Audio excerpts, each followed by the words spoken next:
Hello, and welcome back to the Dream a Fantastic Dream podcast. Today is February 5th, 2022, and we are having an open table talk all about Disney's latest hit, Encanto. We're your hosts, Jerad Covert, Armida Flores, and Troy. Hello. Hello. Yay, hello. For the viewers who aren't watching, we do not have Sky here. Mm-mm. We're thinking about making this maybe a mini series within the podcast, just because we're the three that like to have like these in-depth conversations about movies.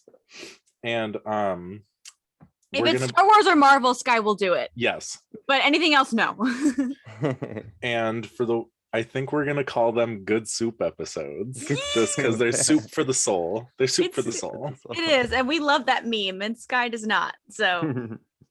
So welcome to our first good soup episode. Yay! Yay!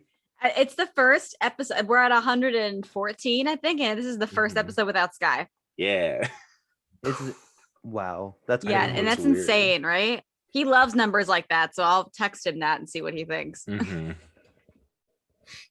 Okay. Anyway, let's dive in, shall we? Yes. How there's so much to unpack with this movie here that I feel like we could literally start anywhere. Yeah. Where do you want to start? That's a good question. Where do you want to start? That's a great question. I would love to start with just the basic question of like, who's your favorite character? Just right off the bat, your favorite character and why, and kind of elaborate on that. I think I'm gonna get some hate for this. Is it Isabella? I already know who it's Isabella. Isabella. Mine too. That's my answer too. Really? Yeah. Wow. I loved the character arc of hers, and like, it's very much like I hate her, but then afterwards you're kind of like, oh, maybe judging a book by its cover isn't always the best thing. I mean, it's never the best thing to do, but like that's really judge a book by its cover type of thing. I like deeply related to Isabella because I feel like a lot in my family, at least, I have to hold this standard. And that's kind of what Isabella had to strive to be. She was like the golden standard. She had to be perfect. And I feel like in public, that's kind of the face I have to put on. Yeah. Because of family stuff and where we're situated. And I feel like in the context of like the question, like which character do you relate to the most? I would say probably Luisa or Isabella in that regard. I think I just find like elements of all three sisters in myself, honestly, and maybe even a little bit of chaotic Camilo as well. Sorry for YouTubers who are looking at my chest. I'm trying to adjust my pillow. But my favorite character, I mean, active listeners of this podcast are gonna roll their eyes like, really? You're really gonna go out and say that? Because Mirabel is like, I knew it. I knew Mirabel has become like my comfort character so quickly. I mean, you did cosplay as her. Yeah, I do. I do, and I didn't tell Sky this. I'm bringing it to California. Exciting! I'm bringing it for our second day together because they're not Sailor and Sky aren't doing any Disney bounds. They don't do that. So what am I dressing up for? I'm gonna just go with Mirabel, right? You're doing it for yourself. I'm doing it for myself. Yeah, absolutely. But that brings up a really good question that I wanted to ask for Armida. You guys look very similar, as we all know. How does it feel to see yourself represented in a Disney film? I am so glad that you asked that question because I feel like I love that there's so much hype behind this movie. And it's deeply personal for me. And I love that people enjoy this. I really, really do. But at times I feel like the love of it is just and maybe this is me being a type 4, an Enneagram type 4, but I just feel like the love that I have for it's on a bit of a deeper level, or maybe even a different like category, because of what it means for me and my culture and the Latin American community as a whole. And I say Latin American specifically because my mother was pointing out how there are a lot of like Americanized ideas in it a little bit. There are some like the machismo aspect of it kind of went away because of the modernized idea of what it means to be a husband has changed. So it's not really, it kind of does take place in a fantastical world, and it's not really time period accurate because it's meant to be a fantasy story to touch people, not necessarily made to be accurate. It has a self-awareness that it has a greater purpose beyond just being a time period movie, you know. So anyway, what's this? I love that, and I love that that's its entire purpose, is to actually reach people. And it helps me a lot to know that, you know, there are going to be little girls who look like me who are growing up, and they're, you know, I was in a very unique situation growing up where I live in an area that wasn't really densely populated with Latinos. And so I was either in a predominantly African-American space, or I was in a predominantly white space. And I lived these two lives between being white and being black. And that sounds bad. Okay. But I was raised in a black church. So I kind of had, like, I didn't really have a sense of self, and my only sense of self was Dora, Cheeto from the Three Caballeros, and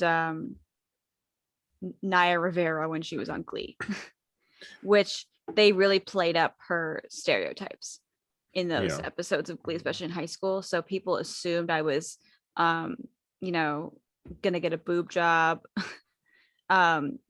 They assumed, like, my senior lookalike page came out. I was 18. It was 2015, and my senior lookalike was Dora, and the people that I, you know, was very close and personal friends with didn't see a problem with that. They were like, no, but you look like Dora. I see it. Like they meant it. And when I made a fuss about it, they were like, no, it's fine. Like, you look like Dora. It's fine. That's problematic. It's really problematic. It was deeply hurtful. And I wonder if, looking back, those people would probably have responded differently, knowing what they know now. But they probably would have. They probably would have. Ooh. Yeah. And I think it's just because people don't really know what to do with Latinos. It's such a different, and it's funny how it is a different culture, but at the same time, like, there are a lot of same ideals that are shared. Like, Troy will agree with me on this. Like, you can't tell an immigrant grandma nothing. You cannot tell your immigrant grandmother anything. Like, she believes what she believes. She doesn't care who you are. She doesn't care like what you've done. Like, if you're famous, if you have like 2 followers, 50, she don't care. She's gonna tell you to clean the kitchen if you've made a mess, right? Like, she don't care.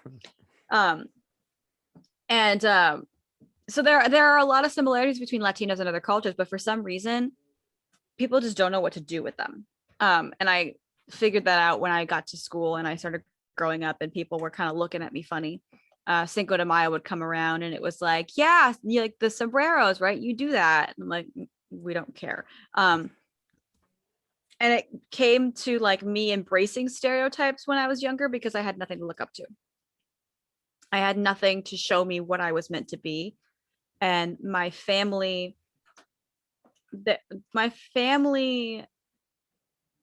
I think I'm one of the people in my own family that embraces my culture the most. And my dad has told me that before, that I think he thinks that I am known for embracing my culture the hardest. And it was because I was looking for a sense of self. I was looking for a sense of identity. I didn't know what I was. And so I wanted to learn more, and I wanted to dive into that because I loved being different than the rest of my class. And having that be a meaningful thing instead of a hurtful thing. And so now I hope that with Encanto, little girls like me who are in 3rd grade, like stepping into their all white classroom, will have, like, those little white kids will look at that girl and be like, oh yeah, you're Mirabelle from Encanto. or like you're Miguel from Coco, or you're like Mama Imelda because like your mom's like Mama Imelda, or your mom's like Julieta because she cooked lunch for you, right? Or even like your mom's like Tia Peppa because she cries. Like it's just like there's more for little kids to grasp onto. And so I think one of the most important things for me is that these little kids, especially the Afro-Latino kids who are watching Antonio, have so, and it's so often, and I had this discussion recently in my personal life, but it's so very often that Afro-Latinos are getting overshadowed more often than not, because they are demanded to either be Black or they're demanded to be Latino, and there is no in between. And if you don't believe me, check out the Miles Morales controversy, because there are some lighter skinned Latinos like myself who criticize, I don't criticize, but like there are lighter skinned Latinos who criticize Miles Morales for not speaking Spanish enough. Therefore, he's just Black. He's not Latino. Or like, you know, yeah. Or they try to erase his Black identity because his mom's Puerto Rican, so he's Latino. He's not like African American. He's both of those things. And so is Antonio, is Afro-Latino, and so is Felix, and so is Camilo, and so is Dolores. And so it's super important to have that. And it's great that like Camilo has been the sensation that he is, and to be played by an Afro-Latino, that whole family to be played by Afro-Latinos, minus Pippa, of course. But to have that whole family actually played by Afro-Latinos is super important, because it's going to help these people understand that these people live in this combined world where they are Black and they are Latino, and it creates a whole different portal. And it's interesting because Latinos really do come in all shades of the rainbow. And I love that Encanto highlighted that. They weren't genetically accurate. They just wanted y'all to know Latinos come in every shade of the rainbow in Encanto. Yeah. They just wanted you to know that. Because there are sometimes when we're like, wait a minute, Isabella shouldn't be that dark. But she's that dark because she's the most beautiful. That's the point, is that she's supposed to be that dark, because if she's lighter skinned, then what are we saying about darker skinned Latinos? If Dolores is the one who's pining and Isabella is the one who gets the guy, right? Like it's more profound that Isabella is darker skinned.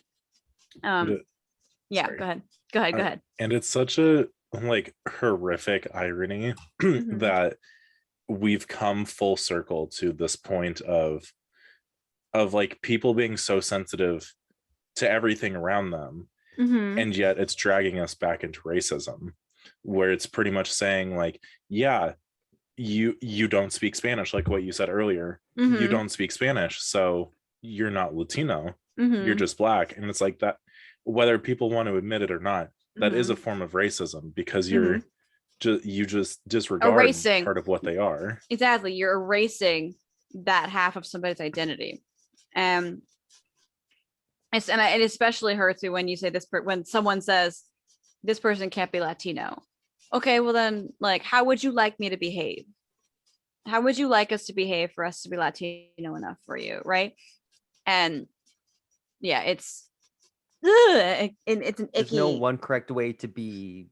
There isn't, and I think that the point of Encanto is literally there is no correct way to be yourself. Exactly. And it's just nice that we're getting, farther and farther away from cultural appropriation in the movie industry and the animation industry. Because like you said, when you were little, like, kids shouldn't go through that ever. No. Because I went through a huge, like, and I'm still going through it. Like, I feel like Encanto is like, although Coco was great, relating to a skeleton really wasn't it for me. Because the character I related to the most was Mama Imelda. But having Encanto and having a woman to look up to, especially for little girls, it was like Mirabelle is doing for little girls what Miguel did for little boys. I think that's super important, because you kind of need to cover your bases there.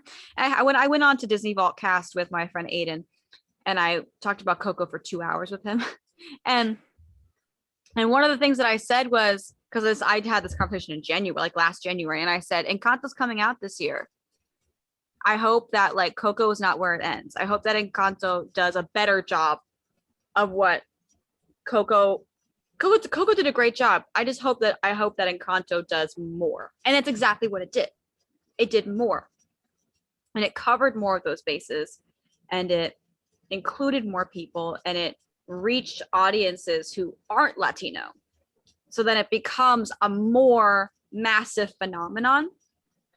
And I hope that it ends up becoming so much more than just like a generational trauma story, as important as that is. I hope it also becomes like a beacon of what representation for Latinos should be like. I hope that people can look back on this and be like, yeah, that's a movie about Latinos, but it's like one of the most popular movies of all time. That's what I want. Yeah. I want both of those things to happen at the same time, because I don't want to like Three Caballeros it, where it's like, oh, it's the Mexican one. Yeah. Yeah. I don't want to do that. Mm. Yeah, right. I think I answered that question in full. Should we jump into movie posters with Troy? Yeah, movie posters with Troy. Well, it's just very brief, but I love movie posters. Like they literally give you the plot of the movie, Yeah. if you ask me, and you can look at it once before you watch it, and then look at it again after you watch it, and you're like, oh, I can see everything that's in the movie in the poster. Yeah. Well, the poster that or I guess it's not a poster, but like I want to say like teaser posters where it's like the characters are in front of each of their doors. Their door. Yeah. And then Mirabel's is green, and she has written Mirabel on it because the house. Oh well, I guess spoiler. This whole thing is gonna be spoilers. But, yeah, like for sure. For sure. In case you're wondering. But look we got Mirabel in the house now. I just put my glasses on. That's it. My fake glasses. But I just feel like looking back on it now, I'm like, oh my goodness, like that's literally the entire plot of the movie is right. She doesn't have a gift. She doesn't have a door. And also in the original movie poster, Bruno's in there. And I didn't know that at first. Yeah. Yeah. Like hidden. In the bushes. Yeah. And I was like, oh my God, that's so cool. Like it was really cool. And when I first caught that, it was actually in the house poster, the one that was inside the house. And I was like, this character is going to cause some problems. I was like, ooh. You're not wrong, but like. But like not the one who caused the most problems. No, not at all. And I think that's what's so great about it.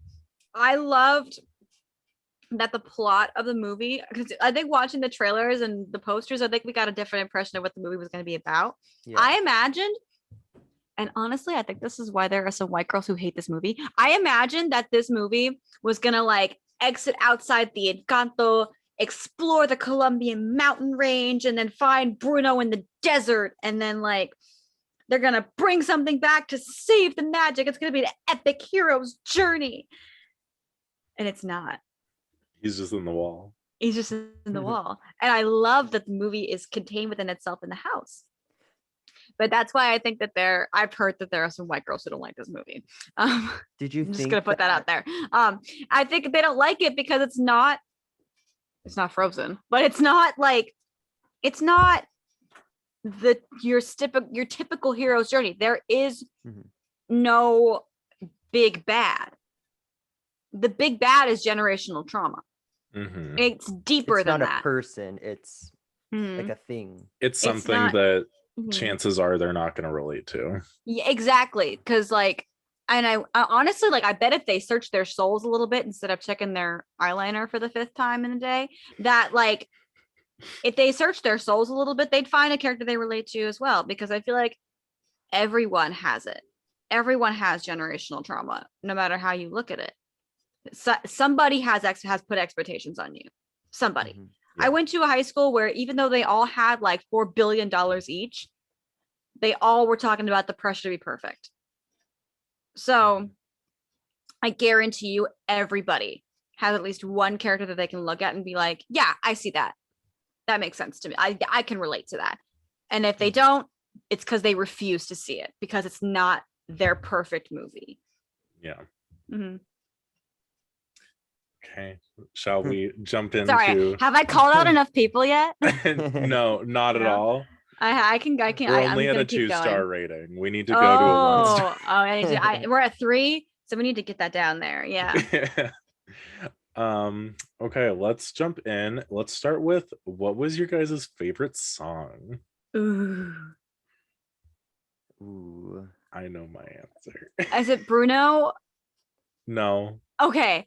Can we just like say Bruno's the best song and then pick our favorite songs? Can we do that? No. Okay.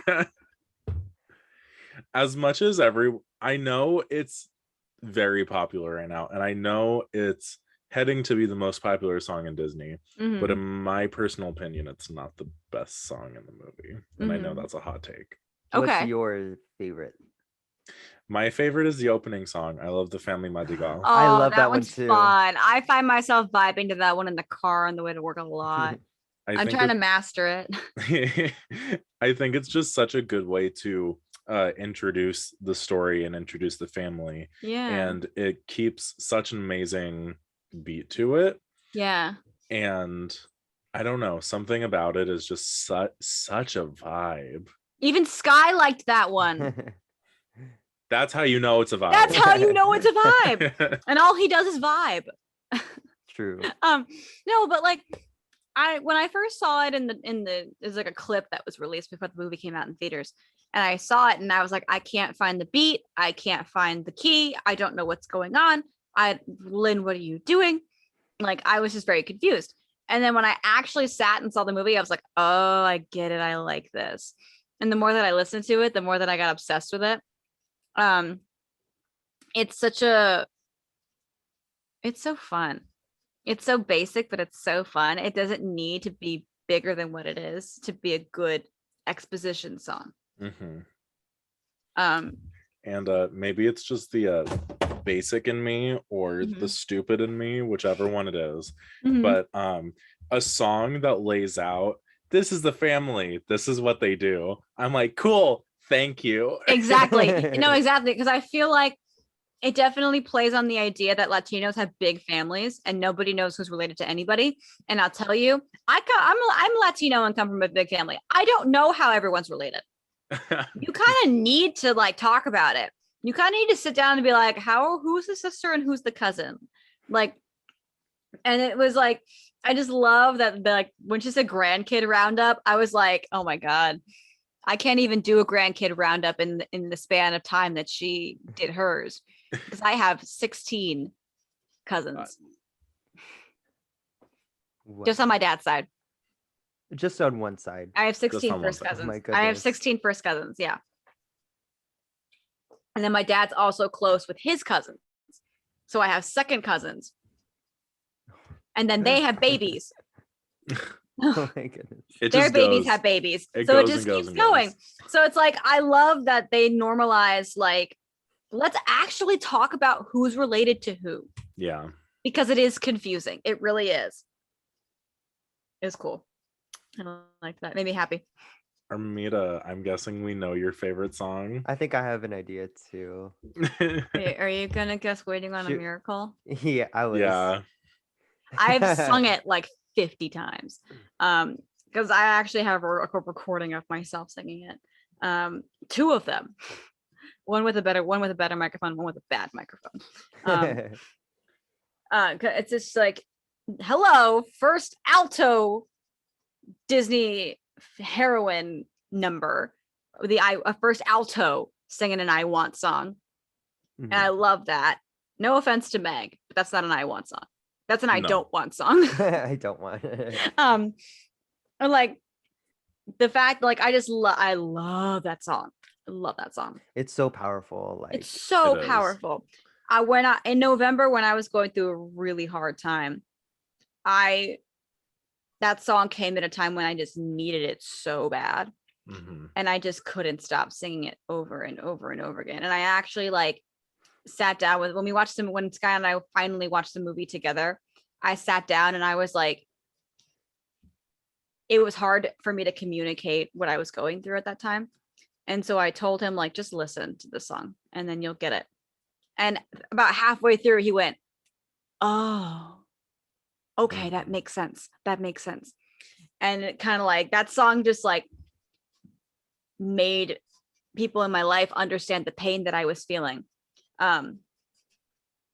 So, which brings me to the question that we put in the doc, which is favorite song lyric.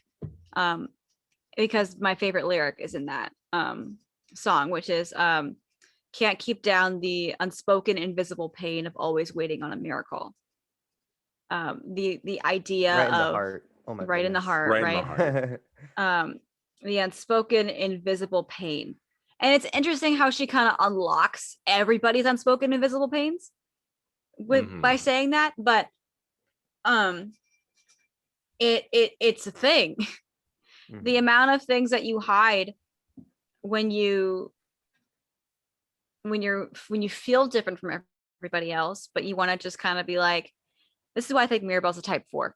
When you feel different than everybody else and you kind of have to bottle it up and keep it inside you in order to make everybody else happy. And you're just kind of standing there like, yeah, this is great. And then inside you just want to like scream, like, I'm here and I exist. And I wish that you would understand me or at least try to connect with me more. And I'll get into, I unlocked a whole new character metaphor right now in my brain. So I'm just not going to get into that 5-page essay. In this essay, I will break down why Mirabelle's necessary change was okay. But totally lost my place. So Troy, go ahead, tell us your favorite song. Yeah. My favorite song is, it's really honestly a toss-up between the Family Madrigal. We don't talk about Bruno. That's like honestly number one, but specifically the last part when they're all like singing together, because I'm like, it's so well done. Yeah. Like It's you hear so all their good. parts and then you hear it together. And it's such a bop. How long did it take you all to learn each part or like even hear it? Oh, I still don't hear all the parts. I It's do very some difficult. I feel like every time I watch the movie itself, I hear a different part louder than everybody else, which is interesting. I hear like, well, like I hear them all, but like at different parts. It's not like I can hear them all simultaneously. It's like I hear this part, a little bit of this one, and a little bit of this one at like different parts. But like, it's so good. Yeah. Sorry, what were you gonna say? Oh no, it's okay. The only part that I can hear from Dolores really is the because everyone else is like silenced out. Yeah, but it's because she's whispering, because she's like, I don't want to be loud because I know Bruno's in the walls. She's also like, Dolores is a really interesting character because she speaks quietly because everything is loud to her. Yeah. And it's so fascinating. And like I've seen on like TikToks and like Twitter posts about like how tortured Dolores's life must be to hear everything and how loud everything must be to her. Well, the animators did such a good job with her character construct because like, when the fireworks go off, she puts her hands over her ears. Yeah. When like everyone's clapping for Antonio, she's just clapping her 2 fingers. Yeah. Because that's like loud to her. So like those little details are like what make up such. I can only imagine like how loud her own voice is. Or I wonder if she's quiet because she wants to please Abuela by hearing everything. Ooh, interesting. Ooh. Theory. Write that down. Ooh. I like how we are pretty much, I mean, I don't know if they meant to do it this way, but like we are kind of Dolores in that aspect of like, if you can hear her, like, well, you really have to be paying attention in order to hear her, but like when you do, it's like, am I Dolores? Like I can hear her part. You know I have the power of Dolores, yeah. But her part essentially is her verse that she sings to Mirabelle, and then he told me they're the man of my dreams. Yeah. And then she goes, betrothed to another, and it kind of I think it's like I can hear him now, and I think that's where it ends. Yeah. Mm-hmm. Yeah, I think that's how that ends. But everybody else sings their own part, except for Isabella. Oh yeah. She's just And going, then I'm fine. I'm fine. And even when she's dancing in front of around Mirabelle, she's doing this like tortured salsa. Yeah. Mhm. And her eyes are closed for most of the number. Did you notice that? Yeah. No. Her eyes are closed. When she comes down, she's putting on like that. Oh, I'm perfect. Like the country that bears persona. thing. Shut up. But yes, and when she's singing with the family, she's like, and her eyes are closed for most of it. Yeah, she acts very like when they're setting the table. She's like, "Yay, I'm beautiful." And then when she gets to dancing around Mirabelle, she's still beautiful, but she is like containing herself in that. Yeah. You know what? Oh my goodness. I totally forgot about this one. All of you. The All last of you. song, that song is like it's so good. I think one of my favorite lines is Yeah. the miracle is you.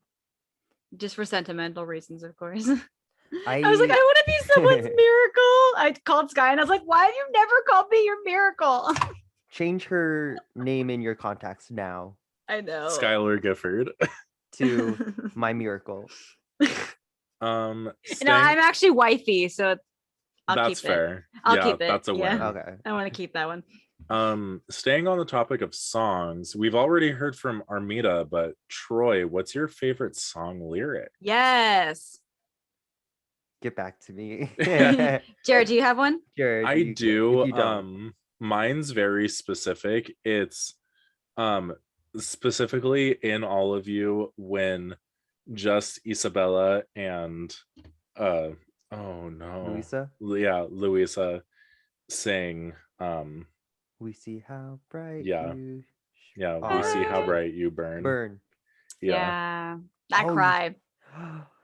I cry. It's I don't know. that, and it's that specific one. It's when they're singing it. Like I love the rest of the song, but when they sang it, I cried. Oh yeah. And All of You also has like bits of every song in it too. Yeah. Yeah, it does. But All of You also has, I don't know if anybody's caught this. I tried showing Sky this and he was like, I don't hear it. Because I'm a Dolores in my own right when it comes to music. But in the Let It Rain, Let It Shine, Let It Go. Let It Go, the piano underneath plays Frozen. the intro of Let It Go. Yeah. I do not I don't know. know if you've heard that. Okay, listen. I gotta show it to you. I haven't heard it I didn't point it out when I heard it, but I've seen so many TikToks about it. Exactly. I'm sure you've seen TikToks about it, right? But I was like, Sky, it's the Let It Go thing. And he's like, what? And I played it for him and he was like, I don't hear it. And I was like, I'm so glad I'm so glad TikTok showed you that. I knew something was up with it. Like when I heard it, I knew something was up with it because I was like, that was a sudden change and then immediately back. So it's before I saw TikTok about it, I was actually watching the credits just to vibe to it. And I saw that Let It Go was credited. Mm-hmm. So I was like, it can't be credited just for the lyric. Like those are just the word Let It Go. They can't license that. So I'm thinking it has to be in there in some capacity. And I happened to pick up my phone 5 minutes later and I went, oh, found it. Yeah. Troy. Well, I was actually going to do that like entire section of when they're like, thank you for all you've done. We've been shutting you out this entire time. And now they're like, thank you. So that entire section, I'm like, it's so good. It's so amazing. But I actually really like, I don't know if this counts as lyric, but because it's in 2 songs, but in the beginning she goes, a perfect constellation where everybody gets to shine. And then in All of You, perfect constellation, so many stars, and everybody gets to shine. That's First of all, vocals, whoa, y'all are amazing and talented. I actually recorded myself doing Family Madrigal, and so after I downloaded it to my iTunes and everything to get it converted for a video I was doing, I thought I would play the original, Oh no, I wanted to hear myself. So I thought I hit that one and I'm listening to it and when I went to drawers, floors, doors, I was like, did I play the original? And then I started singing and I was like, that's me. Oops. You're like, You're oh. so talented. Mhm. I just sound like her. You literally do. I sound like Stephanie Beatrice, but I'm okay with that. I'm fine with that. The first time you did your TikTok to your cover of it, I didn't realize it was you singing. Same. Oh, from Waiting on a Miracle? Yeah. Mm-hmm. Where I did that like dramatic zoom in on myself. Yeah. Troy, what was the other lyric? The other lyric is in All of You. Oh, I forget it now, but it's like, stars don't shine, they burn. And yeah, and it's like a shift. Yeah, it's like a whole like 360 moment. Yeah. Of like she understands them now and they understand her. Yeah. better. That's what I was saying when my 5-page essay is going to be about now is how like Mirabelle wanted the rest of her family to understand her. And that's a very important thing for her family to do. But they had to both understand each other at the same time in order for that bond to be mended. And because she didn't realize that she first had to like let herself open up and accept what her family was hiding. So then they could understand like how important she is to them. She needed to not have a gift. Yeah. She needed to not have a gift, but she also needed to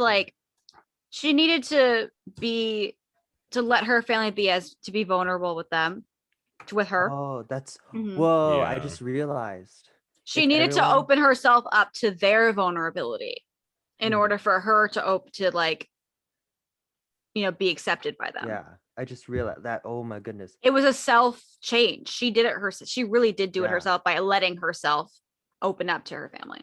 Because if she had a gift, none of this would have happened. They would be exactly best in their own. They'd be the perfect family madrigal. Perfect. Yeah. They'd still be perfect, but they wouldn't have solved their problems. Yeah, they would still be like self. I don't know about y'all, isolated. but I love the TikTok that it's like, can Julieta's gift? No. And they're like, no, look at her family. No, absolutely not. Or not wounds, but mental illnesses. Yeah. Can like, she heal mental? No. My mom, and this in case you want to hear how much like Mirabella that I am, my parents are just like Julieta and Agustin. I am just like my father, like Mirabelle is too. It's so funny. My mom has even adopted saying Mirabu in the house because my nickname is, because my name is Armida, my nickname is Mita. And my sister's nickname, her name is Rachel. We call her Boo Boo. Don't ask, it's a long story. But so my mom's kind of like adopted calling, like in order to call both of us at the same time, she's adopted saying Mirabu. Yeah. She's been very like intentional about it. She'd be like Mirabu, and we're like, yes, mom. But my mom like loves the way that she can bring people together with her food, and that's a really important aspect of Latin culture. Is the power that food has in people together. I don't know if Troy, if your culture also values that as well, because going back to the idea that like Latinos aren't really that different from other cultures as well. But the power that food has to bring people together. I was talking to Sky about this the other day, and he was like, why is food so, why do you want to cook for me so bad? And it's like, oh, because it's important. Food is a love language. Food is a love language. I've grown up thinking that because my mom just like cooked meals every night. Like she would come home from a really tiring day and just cook a full table of food for me and my family to sit and eat to. And it's really even more intense now because she works later. Mentioned it before. And so when my mom was struggling to get food on the table after, 9 p.m. shifts, my dad stepped up and decided that he was going to cook for her and make sure that when she comes home at 9 p.m. every night, that he had a meal on the table for her. And like Good dad. food is a love language. What? Good dad. Good Good dad. husband. Good dad. Good soup. Good soup. Shout out to mom and dad. Yeah. So my dad stepped up and decided, I'm gonna step up and I'm gonna cook food for her, because in our culture, when you provide someone with a necessity like that, that's a love language for us. Mhm. And so I often get overwhelmed by the weight of Julieta's gift, because she literally cooks every single meal for like 12 people every day. You And saw more than- that table of food for the breakfast buffet. Oh my God, there was so much. I can't even imagine what that woman goes through. And I not feel even just her, it's the town she has to cook. Yeah, for the whole town. Yeah. Sorry, Jared, you were saying. Oh no, I feel like inside her room, there's like the bedroom, and then there's a full wait staff in the next room. I sure hope so. Like a full staffed kitchen. I sure hope so, because the girl, she works so hard. She works so hard. And my mom wants that gift so she can, give that love to other people. And my dad is like Augustine, just in like the sense of humor. He stings. And my dad's not really a bee sting person, but like there's this one part where he goes, remember, you have nothing to prove. And he looks at Julieta and she's like concerned, and he like turns his head and just goes like, and also frowns in the same way that Julieta is. And my mom saw that and she was like, that's my husband, he does that. You just brought up a really good point, Jared, or at least for me. Now I'm wondering, what do their rooms look like? Because we know Isabella's and Antonio's, but like Pepa and Felix and Julieta and Augustine, they're married. So does it accommodate both of them, or just that? I would assume just that one. I think it does. I think it does. Now I don't think it changes to accommodate the husband, but I think like if the bed is magical, I feel like the bed gets bigger, Yeah. Oh, fair. That can make sense. It's got a tree with bees in it. He stings. Bee stings. I'll be okay. I love Augustine. Okay, first, can we segue into these husbands for a second? They're amazing. Y'all, I hope everybody aspires to either be or have husbands like this. Golden standard. Because this is a whole nother level of husbandry. Like, I'm so glad that we are out with the machismo, or have not even that, but like redefined the machismo of it. Because like Felix the short king over here, who looks up at his wife with like adoration, doesn't care about not being taller than her.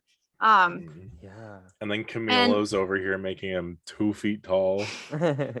Short king energy, right? But like Felix is excitable. He's like maybe a little too supportive, but with the way that like you telling the story, or am I? Felix, like, he just is his arc is so interesting, right? With the way that he's constantly telling Pepa, like, dude, let it out. Like, he doesn't care. What a joyous day. But anyway, we don't talk about Bruno. Yeah. And the thing that I like genuinely love about Felix is Felix has been trying to tell Pepa what Bruno told her at the end. Felix does not care what kind of weather it is. He doesn't care what weather condition. If he's with his wife, it's a sunny day to him. Yes. That's clear skies to him. I love him. And he's like, he loves his kids. He loves his wife. He doesn't really step on anyone's toes. And he's just there to like support his wife. That's all he's there for. That's how he doesn't step on anyone's toes. He's just there for her. Yeah. And second husband, Agustin. Cause like so adorable. Like, she takes after you is a great line, even though it's obvious Mirabelle takes after him. Yeah. Having no powers and clumsy and energetic and all that stuff. Also, he is a great father too. He's a great father. He really is. I would love to see what he would have made of Isabella. Because there wasn't much interaction between the two of them. Like he and Luisa had a cute moment at the piano. And Antonio's I'm really on the page that like, oh, sorry, Troy, go ahead. Yeah, go ahead. No, that's it. Just at Antonio's party. Antonio's great. Yeah. I'm very much on the page that Abuela saw Isabella like when she was, not even when she was born, just like when she was like 4 or 5, like maybe when she got her gift, and that's when she was like, oh, this is the golden child. Yeah. And then like, I don't know, didn't let Augustine see her very much for some reason. I honestly don't. I think that Abuela has really taken over as the parental figure for Isabella, because she's the golden child, and that's kind of revealed in her clothing, because she wears the pinks and the purples. And when Sky saw her room for the first time, he went, "What in the Princess Peach is this?" And I was like, good observation. Hang on to that, because that means something. Yeah, Isabella matches Abuela, but doesn't match her parents like until Luisa and Mirabel do until the end. Yeah. So if there's a sequel, I would love to see her connect with her parents more. Because I think that by being the golden child, she'd like severed her relationship with her parents. But yeah, Augustine had one moment that I will forever stand, when he full on like stood up to her. Yeah. Stood up to Abuela. Was like, I don't care that I was protecting my daughter. Yes, I was protecting my daughter. Good energy there. Good husband father energy. I'm realizing now that I combined a favorite character and which character you relate to the most. I'm going to backtrack and say Isabella is the one that I relate to the most, but we haven't been talking about him, but Camilo's probably my favorite character. We have to talk about Camilo for at least 30 minutes because Troy's like, how long is this gonna last? How long is this podcast? Because Camilo, first of all, I love Camilo's voice actor a lot. I watched Marvel's Runaways on Freeform and Hulu. And the guy who plays Alex on that show is the voice of Camilo. So any big Marvel fans, when they realize who that is, gonna be like, oh my God. So when I found that out, I was like, oh, I love Renzi Feliz. And Renzi Feliz is also, I had somebody in my past when watching that show was like, erase Renzi Feliz's Latino heritage. Because I thought, and also he was playing an African American boy, he wasn't playing an Afro Latino, so his Latino identity was erased. So when I found out he was the voice of Camilo, I was like, it's about time. It's about time. He's like, come on out here and show both of sides of who you are, please, sir. Please do. Yes. Yeah, that's my note on Camilo. If you two are okay with it, I think we should jump over to I'm gonna combine these two. I feel like one of them is a pretty short answer. What was your favorite gift, and if you had a gift, what would it be? Ooh.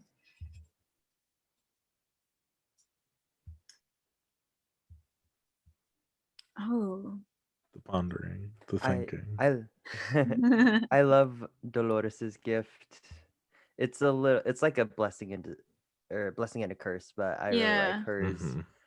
I kind of like Antonio's gift. Oh yeah. Oh, that's actually a good one. That was a really fun one. I think that would be a lot of fun to have. Nobody's gonna be surprised when I say Isabella's is my favorite. Yeah. No. I think post What Else Can I Do? Her gift is more dope in my opinion. Definitely. Oh yeah. More dope. Yeah. I love, like, have you ever seen those? I'm on this really weird side of Encanto TikTok where it's like, hit me with it. Let's make things based on Encanto characters. Oh, I love those. Yeah. I follow this account on TikTok that makes wax melts. Ooh. And they've been doing ones based off of the Encanto characters. Mm-hmm. And they did like meltable green glitter and some like itty bitty cactuses inside of a purple melt. Ooh. And I was like, I want it. I need to buy a wax melt and I amazing. want it. Get a I wax love warmer. that. They're on Amazon for like $10. Get one. Yeah, they're real cheap. Yeah, I love that side, and I love the duality of the Isabella creations on there. I think it's so cool. Yeah, I think I like Antonio's the best though. Antonio's gift and Antonio's room is the reason why I think that Animal Kingdom should just expand and just throw Colombia in there. Oh my goodness. that is Antonio's so Hideaway, new Yeah. hotel.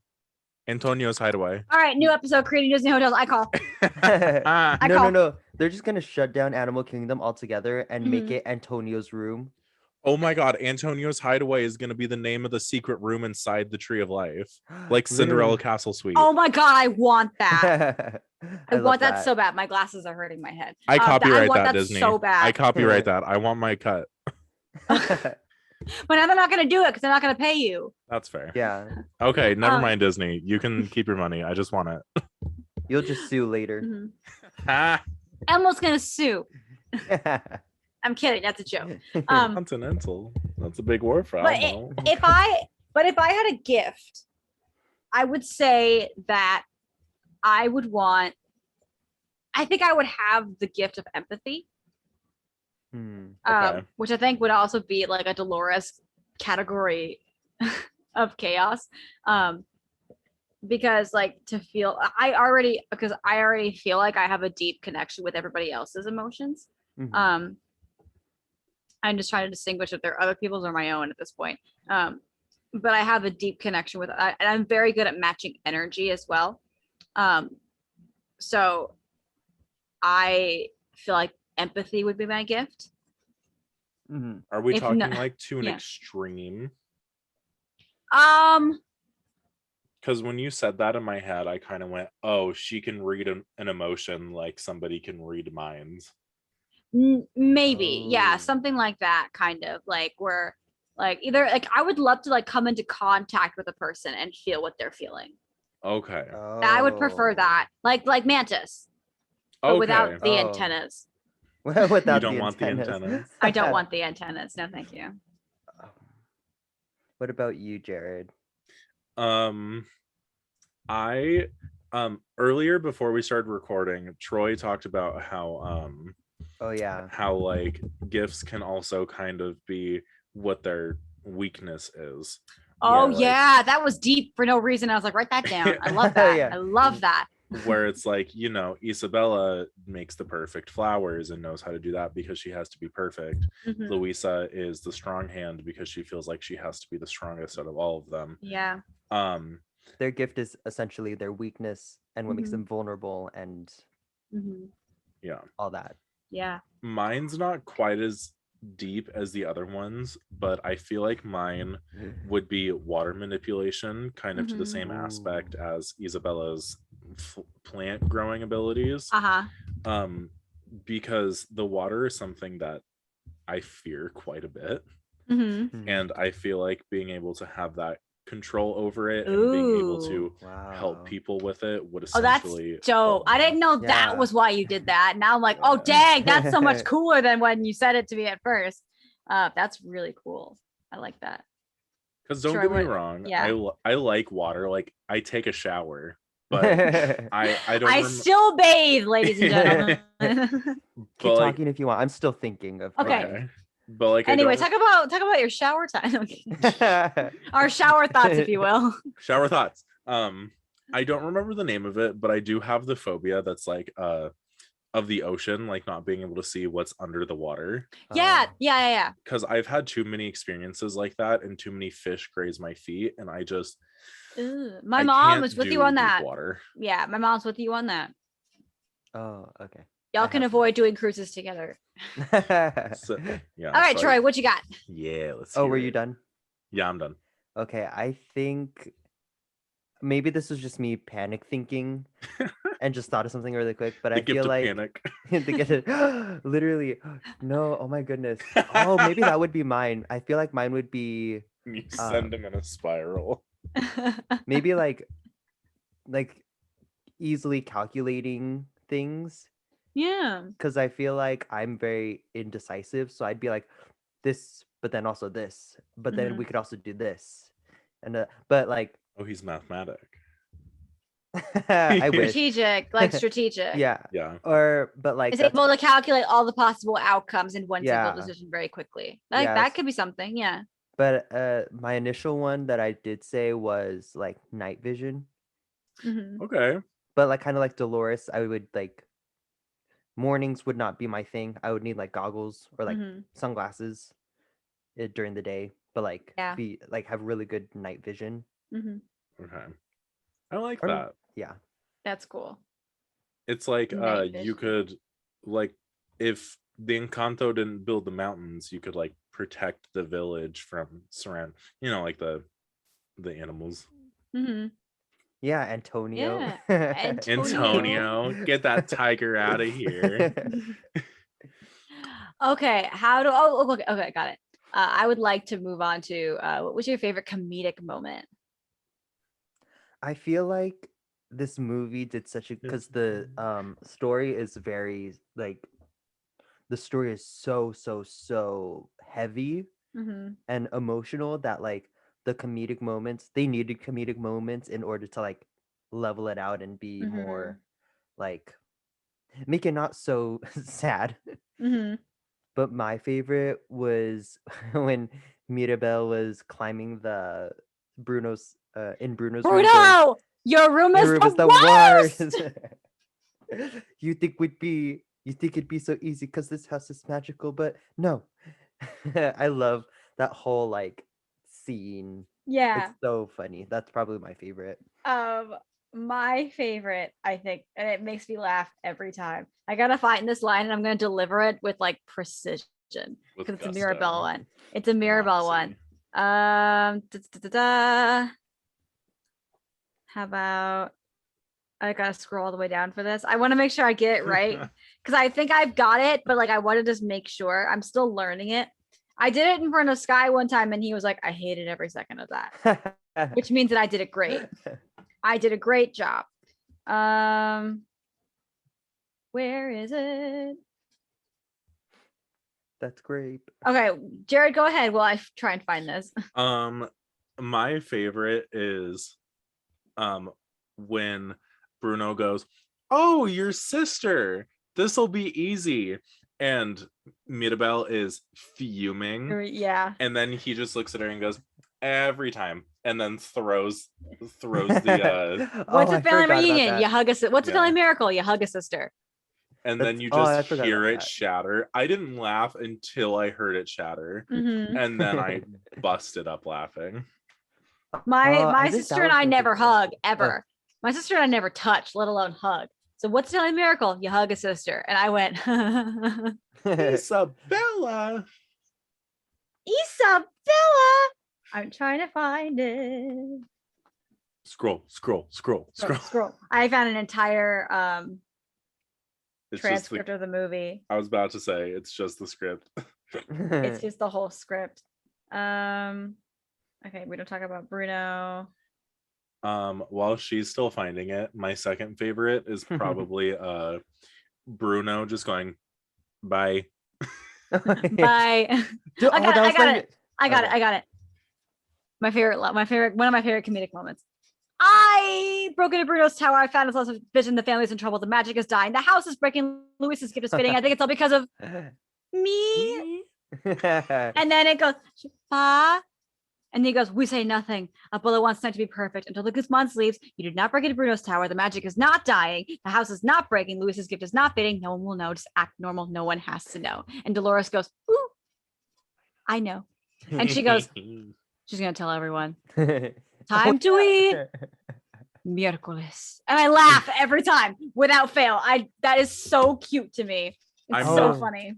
I really love the when they're at dinner, but not in the actual movie. It's just Bo Burnham over the top of it going, "Prolonged eye contact." I actually he looks at me and I look at him. That's funny. I also like Camilo, stop pretending you're Dolores so you can have seconds. What were you gonna say, Troy? I like the part when they fall in the cracks of the wall. Oh yeah. And Oh, then they they're fall. just like, yeah, they're just like, oh. You're very sweaty. And then a rat pops up and she screams and he falls.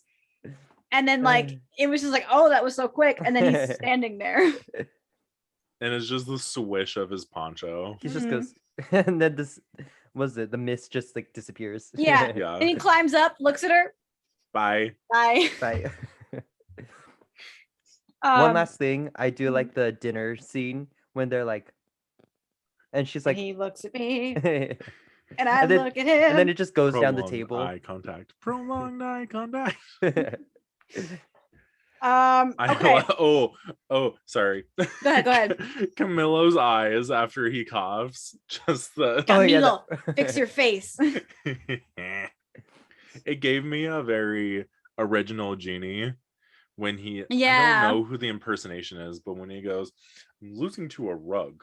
I can't believe it. I'm losing to a rug. Yeah, it gives me that. That's so funny. I also like the impersonating Felix moment. Oh yeah, that's funny. Vamos, vamos, vamos. Okay, I'm done. Which moment made you cry? Can we all just like agree? Cry or cry the most? We can talk about multiple moments that made you cry. I have 3. I have 2 that are equal in depth. Mm-hmm. Who do we want to start with? I'm going to talk for like 10 minutes, so you go first. Okay. The 2 that are equal to me are the second time we see the invaders when Abuela and Mirabel are at the river. And because at the beginning you just see her fall or like drop to the ground and then the candle appears, but that second time is when Abuela finally lets somebody feel the emotions behind what she was feeling. In this essay, I will. Okay. I told you 10-minute rant coming on. I'll try to make this as brief as I possibly can. I have this theory that the more open and vulnerable a character is with Mirabel, the more vivid and truthful the story actually looks. Or I wouldn't say truthful, but the more vivid the story looks to her. For example, Luisa literally just randomly dumping all of this on Mirabel.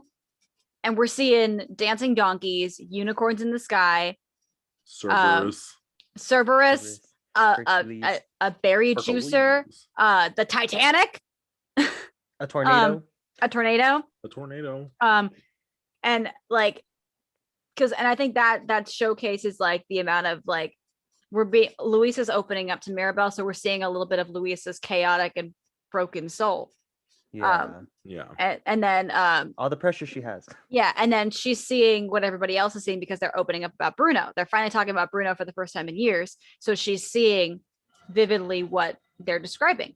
In the beginning of the movie, Abuela is just like, and then he was lost. She didn't say he died, and then he was lost to us. And so it's very just like, and she just goes, and it's very like graceful in the way that she falls, right? And then when it's time, Abuela has to get vulnerable with her. And the second that she does, we see one of the most intense moments of grief that I've ever seen in a Disney movie, I think. In terms of like reaction and then like trauma afterwards.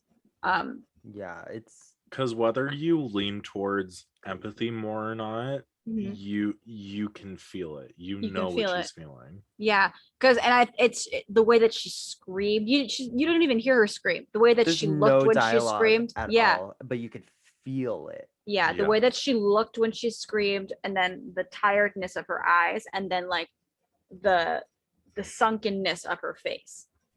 Yeah, they must have been traveling for a few. I don't want to say hours. Yeah, and then they just come in on horses, like just. But the depression that hits you when you lose someone you love is a pain that I do not wish on anyone at all. I feel when like someone that you're intimate with is like a pain that I don't wish on anyone. And it's like it's a sit in your room and like, what do I do with my life kind of feeling. It's a huge drastic change. That It person is. is not in your life anymore. What do I do? How do I even continue on how do when what, my like pattern is ruined? yeah, how do I, like, when you put so much into one thing and you're like, which you're supposed to do first of all, when you, especially when you love someone like that, but like that, like sinking, like it's not even sinking, it's just nothing, it's just an emptiness. It's an emptiness for sure. It's an, I don't see a future for myself. I have babies in front of me that I can't imagine raising. Everything is hopeless. And you know, you see her, she's got a house, she's got an Encanto, she has magic, but she's still depressed. Yeah. She's still lost. She still has lost so much because she lost the love of her life.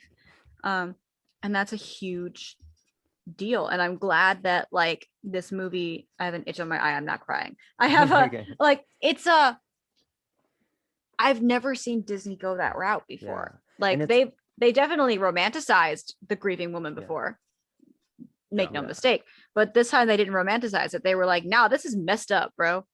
Yeah It's like you can't even, you have no contact with them whatsoever. It's not like, oh, you're moving away, we can write letters.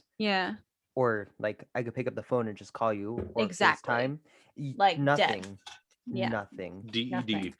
It's gone. Which is terrible. It's hard. It's a lot for sure. I've experienced a fraction of that, so I can't even imagine. Like losing your husband like that. It's I'm not ready for that either. None of us are. I never want anyone to be ready for that kind of pain. The other moment that was like equal in emotion for me, it's gonna seem like an itty bitty little thing after that discussion. True. Oh my goodness. Woo. But it is at the end of the last song. I can't remember All of You. Yes. When she's walking in between Same. her family. Me too. That was my answer. Me too. And it was, I don't know, something about it. For the musical theater kids, it gave me very You Will Be Found from Dear Evan Hansen. Okay, sure. And can you tell Sky that so he'll understand the ending a little bit better? Okay, cool. And that, honestly, that's what connected it to me, because I so heavily connected to You Will Be Found, and it gives a similar message. I wonder if that's on purpose. I hope it's so. Lynn. It's Lynn. It could be on purpose. True. I hope it is. But yeah, that was the other one, just because it kind of hit home of like, we see how bright you burn. We see how brave you've been. Yeah. You're the real gift, kid. Let us in. And then when Antonio's like, we made this one for you, I got chills just sobbed. Now. I love. Okay, so I listened to the soundtrack before I saw. So I saw the movie. I'm one of the 5 people who saw the movie in theaters before it came on Disney Plus. It was, the soundtrack had come out about a week before the movie dropped in theaters, and so I remember I was getting my ring sized, and I was driving to the jeweler, and I was listening to the soundtrack. And when All of You came on, I was like, okay, so I have no idea what's going on, but this sounds nice. And then we get to the end, and I didn't need to know the story. I felt like they were singing to me. Like, we see how bright you burn. We see, because I knew like the story was about an outcast, and I was like, hello. We see how bright you burn. We see how brave you've been. Now see yourself in turn. You're the real gift, kid. Let us in. And then the line where it says, and that kind of went over my head at first, but when they said, what do you see? And she goes, I see me, all of me. I literally stopped my car, and I was like, what was that? And I had to listen to the whole thing all over again, on so the I could understand what the heck was happening. I was slams like on the brakes. I was like on 611, and I was like, I'm pulling over. what just happened? Because I'm There's like like crying. a 5-car pile up behind her now. I was crying. I was like, what just happened? Yeah, it was insane. So before I even knew what the story was about, that lyric got me. So like the all of me, like, oh, I can't. You're like, what? I cried when I watched it with Sky, and he was like, are you okay? I was like, are you paying attention? No, I'm not okay. Troy, I know you said that you had the same one as me, but I'm curious to know what your take on it was. Yeah. My take on it was like, not only, well, for starters, it wasn't it wasn't just her family, it was like her extended family as well, which is like even more because like she lives with them, so like it is her family in a sense, but like it's like what she's been wanting this whole time, and she's finally got it, well, she earned it. Yeah, she did earn it. So it's like she went on this whole journey of kind of self-discovery of like, I don't need a gift. I am the gift. Yeah. And through it, she's just like, she's accepting herself. And her family is also like, thank you. We've been resenting you this whole time, but like, we needed you. And we thank you for that. And then like just that whole thing of just like, thank you. Even though we weren't probably the kindest to you, we're thankful. Like, I don't know, I just felt that was so strong. Yeah, it was for sure. I cry. Yeah. I cried. And then third time I cried 3 times. Third time, the first. Oh, did we get 2 of them? First time that I cry is well, did you cry any other times? No, I said were ours the other 2 times? Yes. Okay. And then for the first time I cried during the movie is during Waiting on a Miracle. Yes. Oh yeah, I feel like everyone can relate to that one in one way or another. Like, not just family. I'm surprised it didn't hit as hard as Bruno, but Bruno slaps, so I understand why. Bruno does slap. Bruno hit hard. But I was hoping Waiting on a Miracle would be like, huzzah, like the triumphant let it go number. But I'm glad it's Bruno instead. I'm glad. It's so good. It has its time coming on TikTok. I feel like when a movie or a soundtrack hits hard, each of the songs come at different times in circulation. Yeah, right now we were in the Surface Pressure phase, and now we're in the Bruno phase. And before Surface Pressure, we were doing Family Madrigal. Yeah. Yeah.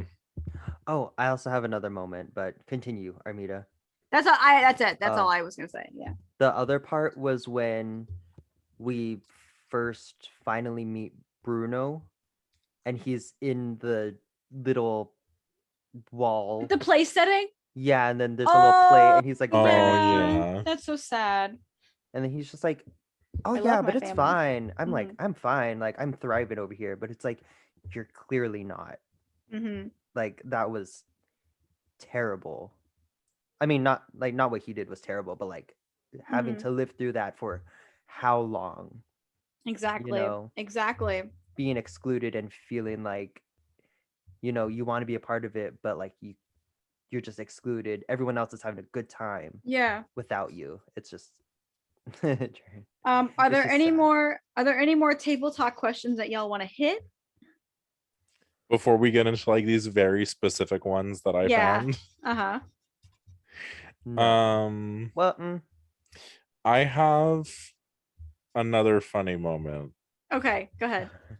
It's when it's when Peppa hears Bruno and Mirabel in the wall. When they hit it, yeah. Yeah, and her lightning zaps Camillo. Oh my God. He goes between like 5 different people, and he's like, "Aye!" I love it. Yes, that would have been so good for a cameo or an Easter egg. You know how like in Moana when Maui changes into Sven for like a split second. Oh yeah, that would have been fun for an Easter egg. Like, in the he turns into Elsa. Oh, I was gonna say Miguel. Oh, I was thinking that wait. too, but they take place at different times. But it would have been just a fun, That's like, fair. Yeah. it would have been just a fun Easter egg. I love. Oh, what was that funny moment I was thinking of? Oh, their love could never be. It was because she's his aunt, but she has amnesia. Oh, yeah. Like I my also- sister and I like laughed out loud at that line. Oh, there's nothing I love more on Encanto TikTok than all the ones that are like Dolores listening to Bruno's telenovelas. Yeah. Oh, the Mariano. First of all, speaking of TikTok and Encanto TikTok, let's give a shout out to the Mariano walk. Yeah. Oh yeah. Because as many TikToks as I'm seeing about that, nobody's mastered it yet. I have seen so many people do it, but my favorites are when I see a cat doing it to like sneaky sneak. Yes, that. I think that like Mariano has like a cat-like reflex. Yes. No, he's like, it's so like graceful and like sharp, and it's so precise. He's not the only one doing it, but he's just the one that we see because he's wearing pants. Oh yeah. And it just works well with his character too. I have one friend whose boyfriend looks like Mariano, and that's why it's my favorite Mariano walk. Yeah. Do we have any more table talk questions? Sorry, I just wanted to include that. You have a couple of Funny specific moment. ones if you want to go in there and dig in. Let's jump into first. What is the metaphor of the butterfly? Ooh, because there are butterflies friggin' everywhere. There are. Yeah, on the album cover, and then they're on the words. The meet and greet stage in Animal Kingdom has butterflies all over it. Yeah. Because I know Disney will pick color palettes that in the long run do mean everything to the entire plot line. And it's very precise where they put it. Like in Zootopia, all of the things that matter are purple. Like Judy's eyes are purple, the night howlers are purple. There's a lot of other stuff that's purple, which honestly we'll probably get into another Good Soup episode with my roommate coming on. Good Soup Zootopia. Yes. Good Soup Zootopia with his Zootopia slideshow. Oh, I love it. I love it. I love it.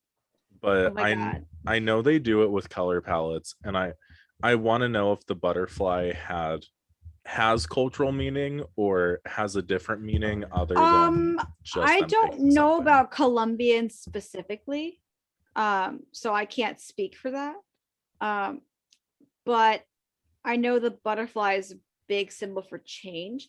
I've noticed everything magical is gold. Yes. So I've wondered if the butterfly, I previously argued that the butterfly metaphor is the metaphor for the family changing, or for Mirabel and Abuela's relationship changing. But now I'm thinking that the butterfly is literally Pedro's spirit being like released and like fully realized. Like, because the line that she says before the butterflies are released is, I asked my Pedro for help and he sent me you. And when she fully realizes that, the butterflies get released. I wonder if the butterflies are Pedro's spirit, which is why it's all over the title, because the family's all over the logos, but he's not there. So he gets to be the butterfly. Interesting.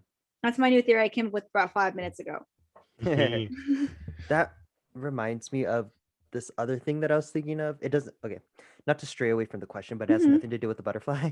Yeah. But like the house, oh, well, maybe everyone knows this, but like whenever they're arguing, the house cracks.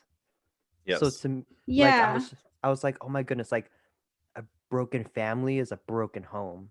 Yeah. I think that's so too. What it like symbolized. A broken family is a broken home. Absolutely.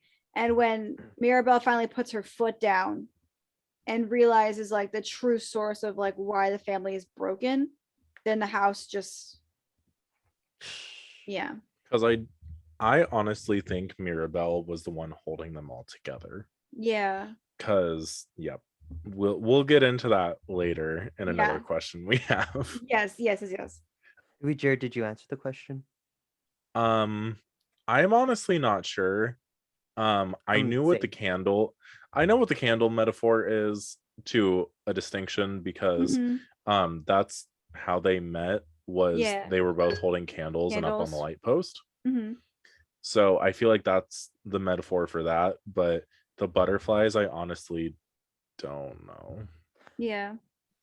Unless it's what Armida said, and it's the symbol for change, Because and the they're playing on that. candle, when the candle goes out, the butterflies come into play when the candle burns out. Yeah. Yeah. I feel like Oh, I got it. yes. She's gatekeeping Pedro's spirit in the candle. And when it finally goes out and she's able to let go of her grief that has made her so stubborn, the butterflies are released. He's free. That's an Oh, amazing gateway into the next question. It is. Is Abuelo Pedro's spirit the magic? That's how I got to that. Yeah, I think so.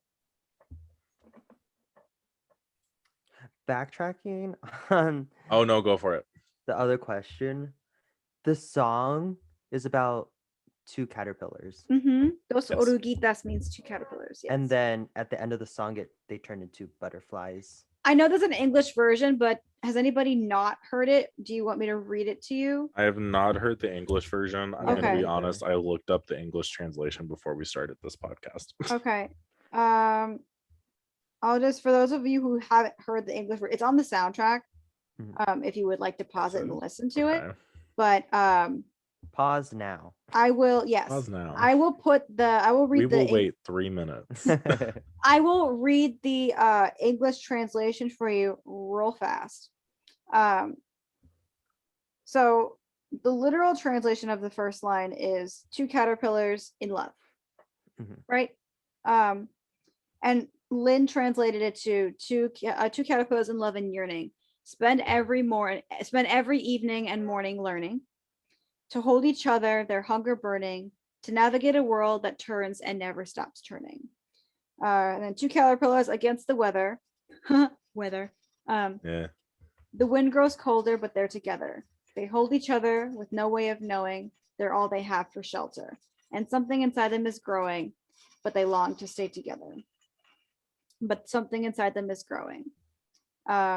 Don't you hold on too tight. Both of you know it's your time to grow, to fall apart, to reunite.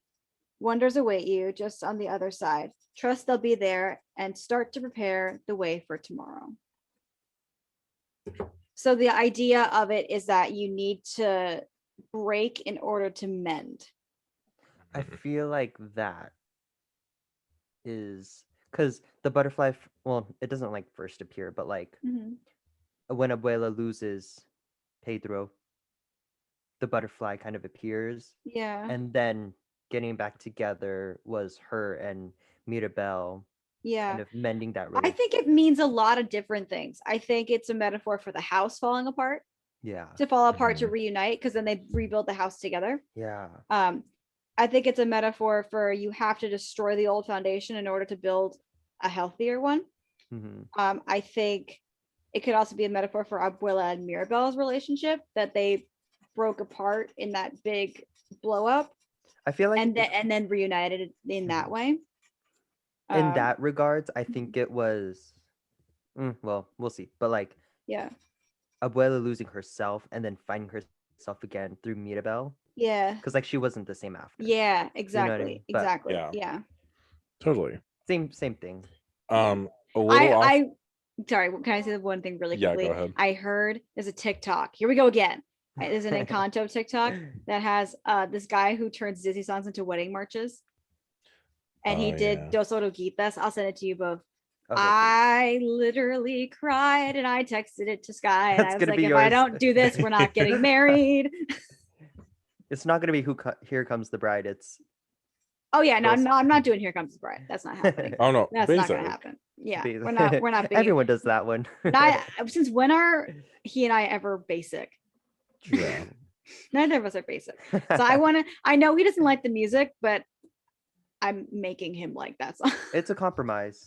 It's called a compromise. Yes. Anyway, what were you gonna say, Jared?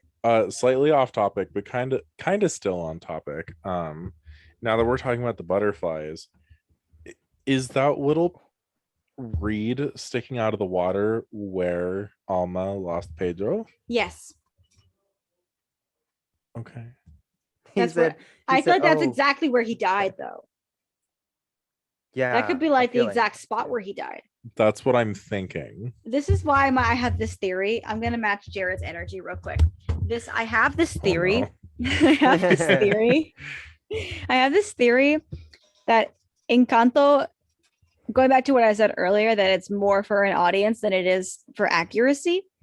I think Encanto, I mean, it hits harder for adults for a reason.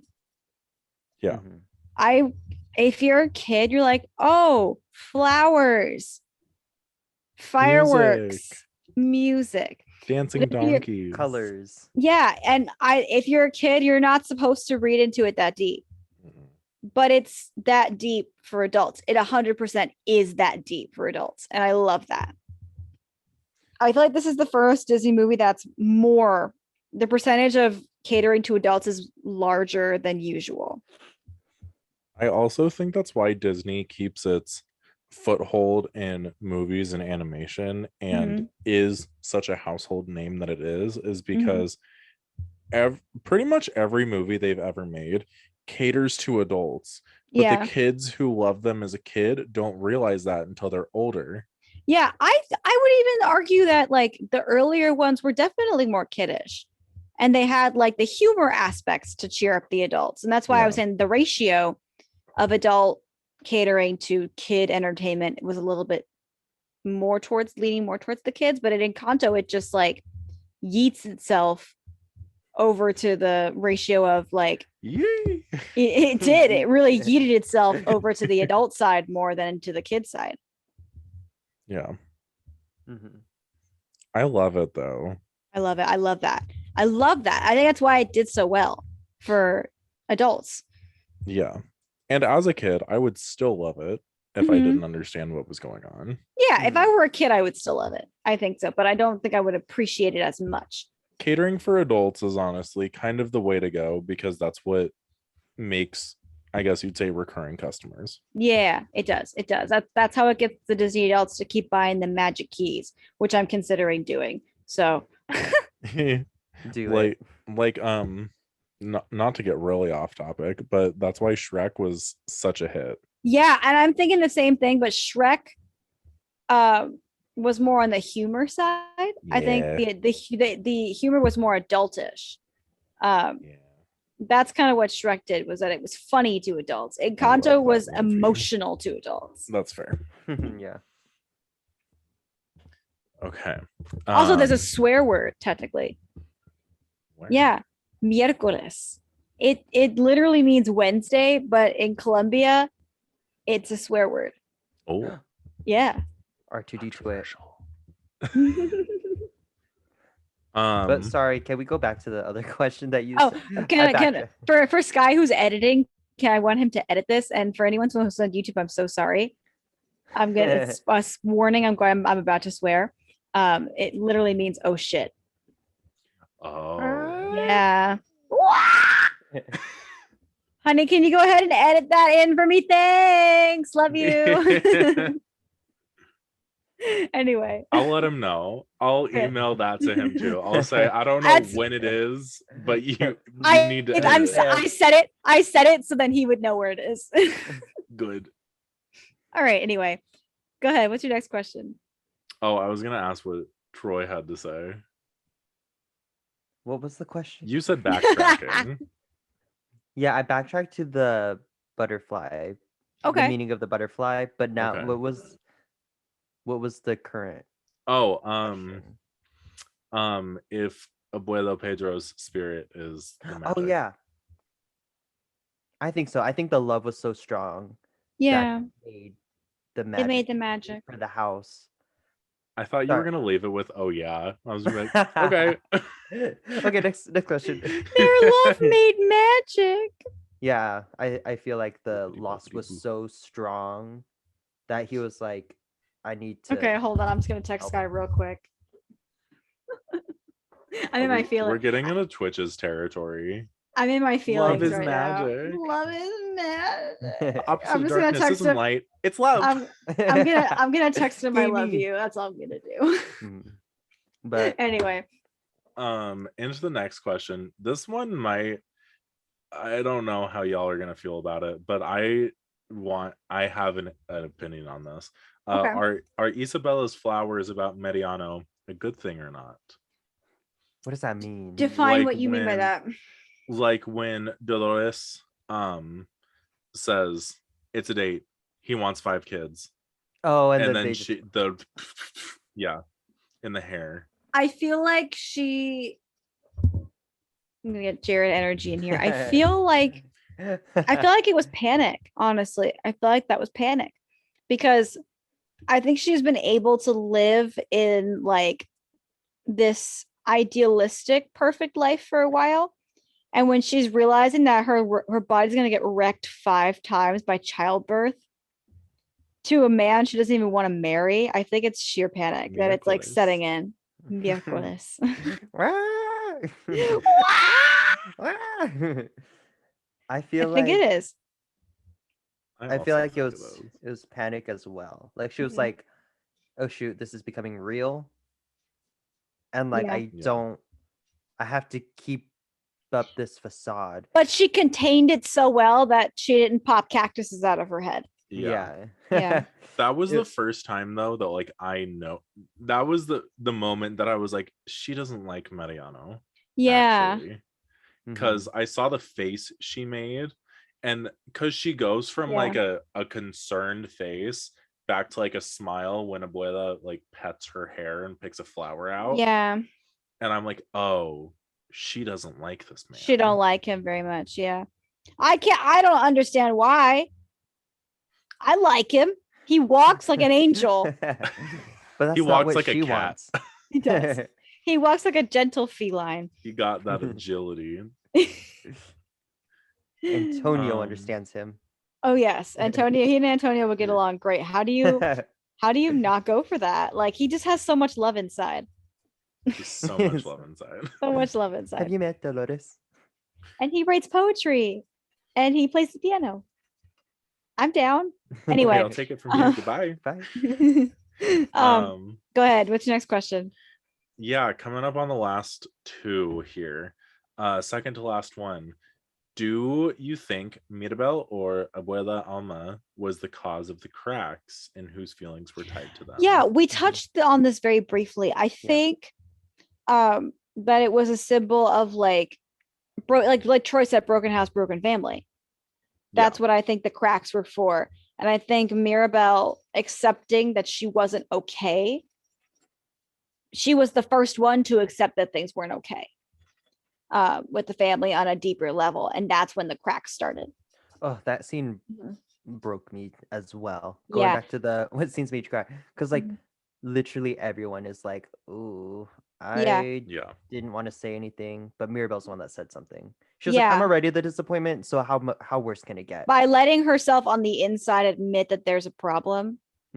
She started the cracks, and then Luisa admitted it, and then she started losing her gift, and then the Bruno stuff came to light, and then like jolted everybody and realized there was an unresolved issue with Bruno, and then disaster occurred there, and it healed a little bit when Isabella was able to mend her brokenness by accepting herself, but then Abuela comes in and just gets worse. Yeah. Oh, that reminds me. Sorry, Jared, you go. Oh no, go ahead. Mine's a long one. Oh, okay, go ahead, Troy. Well, I was just gonna say it reminded me of the what scene made you laugh was when I forgot. Never mind. I was like, I forgot. Just go. That reminds me of I forget. I had love it and that. then it just left. That happens to me all the time. Maybe when you find it, just shout. All right. Yeah. We'll go back to I you. Go ahead. remember. All right, go ahead, Jared. I have a hot take on this question. Okay. Go for it. Did you remember? When she was like, when they were like, "Who is it? Am I fighting or am I hugging?" Oh yeah. Oh yeah. Am I Anyways, fighting or am I hugging? continue. Yeah. I kind of have a hot take on this question because I feel like that is originally Alma's gift, is to be able to communicate with the casita, because her emotions and her feelings of family are what's tied to it. And I think that's why she shuts down Mirabelle helping all the time, Mm-hmm. is because the more Mirabelle helps, the more her gift of taking over as the, this is jumping into the next question, Yeah. but the more she helps and the more she finds herself in the family, Alma is losing her gift because Mirabelle's coming in as the matriarch of the family. Mm-hmm. And so the more Mirabelle helps, the more Alma loses her gift. Yeah. And I think Alma is trying to hold it off for as long as she can, and that's why she's constantly shutting down Mirabelle. Yeah. So my answer is both. Yes. Yeah. Yes. Yes. Just yes. Which brings us to the last question of the evening. Mhm. Who do you think, or why do you think Mirabelle doesn't have a gift? And could she be the next matriarch? Yes. Okay. Just yes. I think Mirabelle doesn't have a gift because I honestly think it's just genetics. And I think that it's super important to acknowledge that, like, if there is something out of your control, like, it's not even predestined, it's not magical, it's just out of her control. She just, and it's probably one of the reasons why, like, Augustine is, like, so protective over her, because I think he might feel responsible for the reason why she's different, because if she's born without magic, it's because she gets it from him. Yeah. Ooh. Yeah. But well, I guess if you, in theory, Pedro, right? That's his name. Abuelo Pedro, yeah. If he is the magic in theory, why didn't he give Mirabelle a gift? Yeah, and if the line is he sent me you, then it's because she's Yeah. gonna be the next candle holder, or like she's supposed to be like the next or not even the next, but like one of the people who helps like that. Yeah.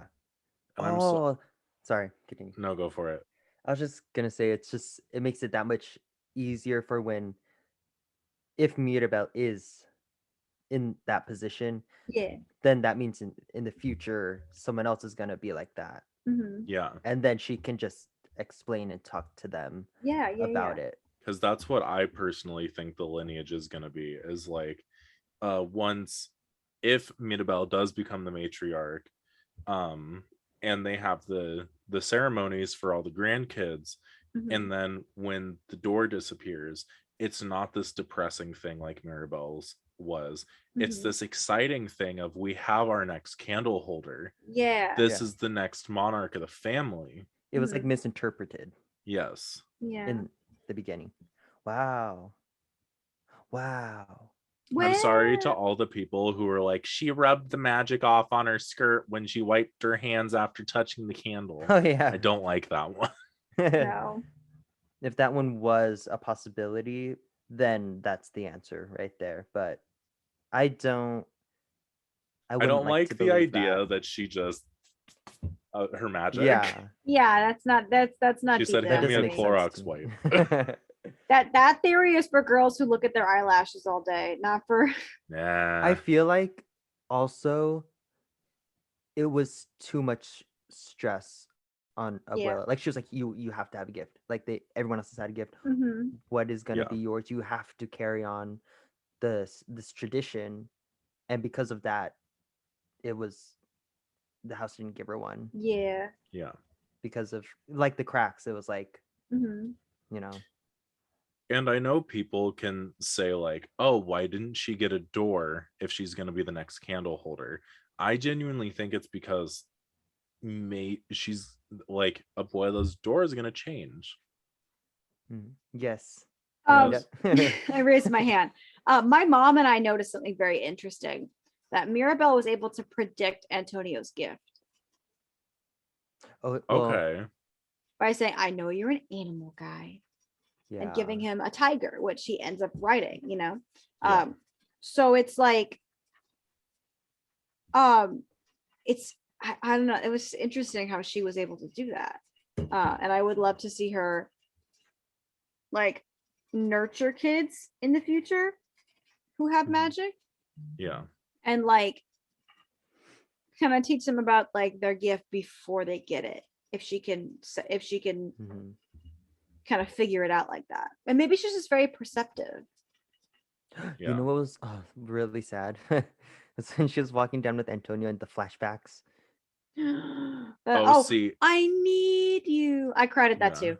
And then everyone was kind of just like, is Antonio Abuela gonna get a makes gift? me mad. Because Abuela just that deep glare at her. I Yeah, she was like, know. If I was Mirabelle, I would have been like, I can let go. He's gonna leave. It makes me For upset. real. No, Yeah. I'm like Mirabelle, where I would like, I also would feel so traumatized and like frozen to, I don't know what to do but to like just help this kid who needs you right now, and Yeah. kind of just like breathe in the glare and hold it in and then vent about it later. Yeah. Sorry, I had a yawn. All right, with that yawn from Jerad, I think we're done. Yeah. Anything else before we close out this first episode of Good Soup? Oh yes, the first Good Soup episode. I enjoyed this a lot. Me too. I think Sky would love to do Good Soup episodes with like new Star Wars and Marvel releases. So I will not that would be be- here for those ones. no, you will not be there for those ones. I won't either. It'll just be you two. It's just Skylar. And That's that's gonna it. be longer than this episode is. Literally. He's gonna be so upset it's called a Good Soup though, and Oh he's yeah, gonna have to keep he the actually branding. he considered sitting in on this conversation just to like vibe and not say anything, because he doesn't really have much to contribute as the only straight white man in the room. And so it was so so he was like, maybe I'll just kind of sit and listen, and I was like, oh, that's a good idea. And then I said, but you should know something. We're gonna call it the Good Soup episode. And he's like, soup is not a main metaphor in Encanto. How does that make sense? I don't understand. And I was like, shut up. Jerad wants to call it a Good Soup series. So, all right, so just deal with it. And there is soup in Encanto at the dinner party. So That is true. there you go. Yeah. That's the soup sighting. Okay. Anything else before we close out? I'm going to California in Yay. 24 hours. How exciting. Exciting. Yeah. Oh, because it's 1 a.m. there. It's 1 a.m. here. I will be leaving my house at 3 a.m. 24 hours from now. That's so I exciting. texted Sky right now and I was like, it's Sunday. I'll see you tomorrow. I'm so excited. You need sleep. You do need sleep. I don't work till later, so I'm good. But Oh. yes, sleep would be nice. Also, we'd love to hear from you. So email us, or if you're watching on YouTube, write Email us. us. Well, I don't know. If they're not watching on YouTube, where else are they gonna comment? That's That's fair. true. That's true. I don't know, but No, but yes. Leave us a 1-star review because I talked way too much. If you liked these episodes, leave us a like and a comment over on YouTube. If you're listening to a podcast, wherever you're listening to a podcast, please leave us a 5-star review. Let us know that you did like this episode, and we will keep them. Yeah. for ya. If you like the Good Soup, then we can undermine him and do more. Yeah. and if not, we'll probably still do them. We'll still do it anyway. but Exactly. We just wanna tell Sky that this worked. So, Yeah. Check out the Redbubble. We got some merch there. As always, we have a Google Doc. I believe it's in the podcast and the YouTube description. Let us know what you want to see. We're always open ears. Go ahead if you want to. Honestly, DM us. A few of us are public. on our Instagram. So just All but me. Yeah. So DM us if and you me, want. I probably won't see it. That's I don't fair. check my DMs all that. So just DM okay, Sky. scratch that. No, don't DM Sky. Don't DM me. Sky. DM DM me. Jerad. Don't DM Sky because he's gonna forget. And with that, ladies and gentlemen, as always, dream a fantastic dream. Can we get it before